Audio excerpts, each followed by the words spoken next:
সামনে একটা লড়াই আসবে এই দেশের মাটিতেই। এটা আমাদের ভবিষ্যৎবাণী না, এটা আমাদের দূরদর্শীদের আলোকে বলছি। একটা তো লড়াই দেখছেন প্রকাশ্য কুফুরির সাথে তাওহীদের লড়াই। একটা লড়াই দেখছেন না, প্রকাশ্য কুফুরির সাথে কিসের লড়াই? তাওহীদের। সামনে একটা লড়াই দেখবেন মডারেট ইসলামের সাথে প্রকৃত ইসলামের লড়াই।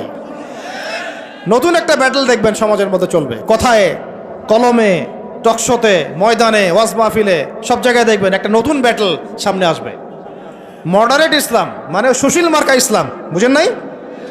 সুশীল মার্কা পশ্চিমা আদলের এক ইসলাম, পশ্চিমাদের সন্তুষ্টি মানে সাধনকারী ইসলাম, এবং যে ইসলামটাকে ওরা প্রমোট করবে এর সাথে একটা লড়াই দেখা যাবে যারা নবী মুহাম্মদ সাল্লাল্লাহু আলাইহি ওয়াসাল্লাম এবং সাহাবীদের সেই সিরাতের আদলের ইসলাম মানে, এইটার সাথে একটা কনফ্লিক্ট সামনে দেখবেন আপনারা, দেখে নিয়েন ইনশাআল্লাহ। কারণ আমরা খুব গভীরভাবে অবজার্ভ করছি বিষয়গুলো, যে যারা এতদিন পর্যন্ত সুযোগ সন্ধানী ছিলেন তারা এখন মডারেট ইসলামের দীক্ষায় দীক্ষিত হচ্ছেন। এই ইসলাম দিয়ে আল্লাহর জমিনে দিন কায়েম হবে না। ইসলামে আল্লাহর জমিনে দিন কায়েম করতে হলে সাহাবীদের ইসলাম নিয়ে আসতে হবে বাংলার জমিনে। আর সাহাবীদের ইসলাম শুধু আমর বিল মারুফের ইসলাম ছিল না, এখানে নাহি আনিল মুনকারও ছিল।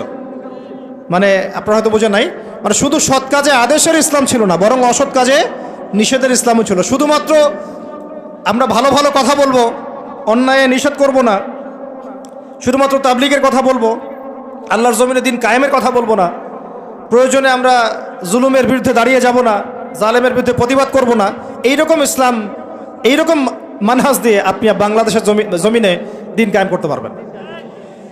এখন কথা হচ্ছে, আমি অনেক গভীরে চলে যাচ্ছি।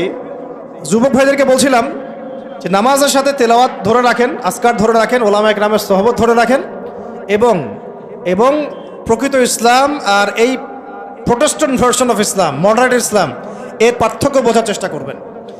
ইসলাম শিখবেন আল্লাহ, তার রাসূল এবং সাহাবীদের কাছ থেকে। ইসলাম আমাকে পশ্চিমাদের কাছ থেকে শিখতে হবে না, ভারতের কাছ থেকে শিখতে হবে না, এই সুশীলদের কাছ থেকে শিখতে হবে না, এই মুনাফেক মার্কা বুদ্ধিজীবীদের কাছ থেকে শিখতে হবে না। ইসলাম শিখবো কোত্থেকে? সাহাবীদের কাছ থেকে। কাদের কাছ থেকে? এবং সিরাত থেকে আমি দলিল নিব। কোত্থেকে দলিল নিব? সিরাত থেকে, কোরআন থেকে এবং সুন্নাহ থেকে আমি দলিল নিব। আমি পশ্চিমাদের থেকে দলিল নিব না। একটা বিষয়ে স্পষ্ট মনে রাখবেন, ওরা যে ইসলামটাকে প্রমোট করবে নিঃসন্দেহে সেই ইসলামের মধ্যে আব্দুল্লাহ বিন উবাইয়ের একটা মানহাজ থাকবে। ওদের ইসলামের সাথে আব্দুল্লাহ বিন উবাইয়ের মানহাজ জড়িত থাকবে। খবরদার এই ট্র্যাপে পা দিবেন না, আল্লাহ পাক আপনাদেরকে হেফাজত করেন, আমিন।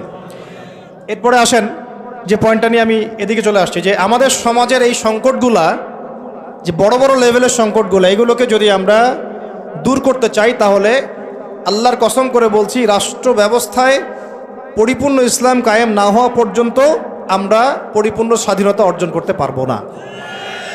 এইটা একদম নিজের মধ্যে সূরা ফাতিহার মতো মুখস্থ করে নেন।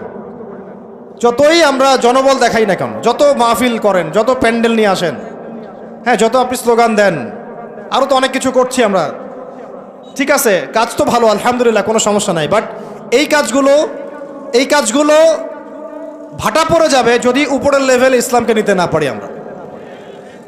এমনকি মসজিদের মধ্যেও আমরা স্বাধীন থাকতে পারবো না যদি আমরা রাষ্ট্র ব্যবস্থা ইসলামকে নিতে না পারি। গত 10 বছর দেখেন নাই, জুমার খুতবা কি দেওয়া হবে সেটার উপরে চাপ প্রয়োগ করা হয়েছে। ওয়াজ মাহফিলে কি বলবেন কি বলতে পারবেন না তার উপরে আপনাকে নজরদারি করা হয়েছে।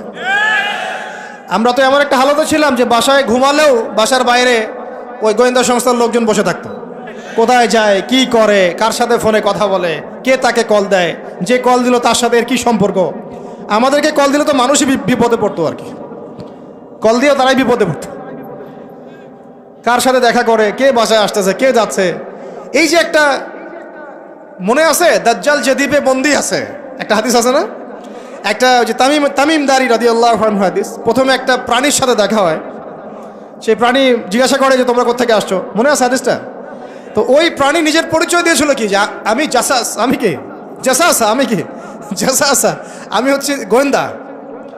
জানি না এই হাদিসের আসলে তাবিল এখন আমার জানা নাই, আল্লাহ ভালো জানেন, আমি এখনো শিখছি।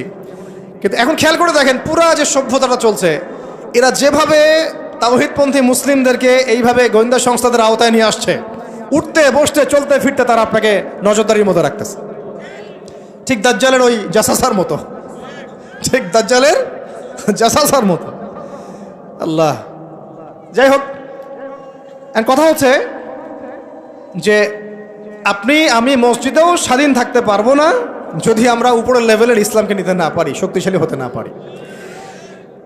এই যে একটু আগে বললাম সুদের কথা, আপনি সুদভিত্তিক অর্থ ব্যবস্থাকে বন্ধ করা তো দূরের কথা, বন্ধ করা বহু দূরের কথা, এখানে সংস্কার আনতে পারবেন না যদি আপনি রাষ্ট্র ক্ষমতা ইসলামকে নিতে না পারেন। শিক্ষার কথা বলি, দুটো লাইন বলি। শিক্ষার যা দুরবস্থা চলছে, এই দুরবস্থায় উচিত ছিল, দেখেন প্রাইমারি স্কুলেই আমাদের বাচ্চারা কোরআন তেলাওয়াত শিখে যাবে। আপনি লক্ষ লক্ষ প্রাইমারি স্কুলের বাচ্চাদেরকে একটা জায়গায় বসান, তাদের মধ্যে 90% কোরআন তেলাওয়াত করতে পারে না। হাই স্কুলের বাচ্চারা পারে না, কলেজের বাচ্চারা পারে না, ইউনিভার্সিটির ছেলেরা পারে না, অনার্স মাস্টার্সের ছেলেরাও পারে না। তাদেরকে যারা শিক্ষা দেয় শিক্ষক মণ্ডলী, তারাও 80% কোরআন তেলাওয়াত করতে পারে না। একটা দেশের শিক্ষা কমিশন কোরআন তেলাওয়াত করতে পারে না।